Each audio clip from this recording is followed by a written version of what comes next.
it's necessary for you to always explore various ways in which you can improve the quality of service that you're providing for the people in your organization. That they see that you are a good example of a person to work with because you model integrity and determination and ambition and truth and honesty. The next step is, that is you. That is you.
The next thing that's important to know, how to begin to create your own reality by choosing your future.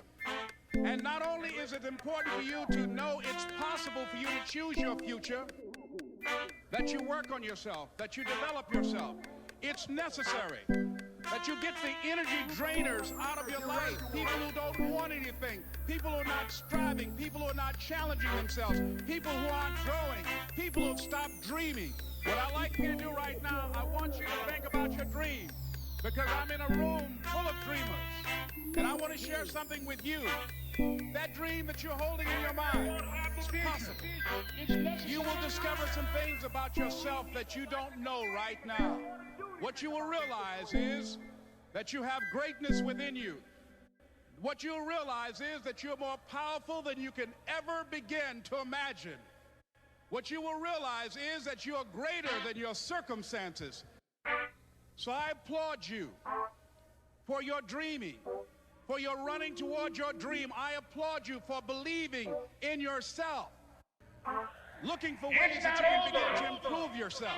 I'm telling.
It's not over until I win. And I'm saying to you, what if all of us took that attitude after we face a rejection and a no, or we have a meeting and no one shows up, or somebody say, you can count on me, and they don't come through? What if we have that kind of attitude? The car's repossessed. Nobody believes in you. You've lost again and again and again. The lights are cut off, but you're still looking at your dream, reviewing it every day, and say to yourself, it's not over until I win. And here's what I want to say to you. For those of you that have experienced some hardships, don't give up on your dream. It's possible to be creative when you're working on your ideas, that you understand the importance of changing up, of readjusting your strategies. Many times we can have a great idea, but if you're not advancing it in the right way and things don't happen, you become discouraged and think the idea doesn't work. No, that's not true.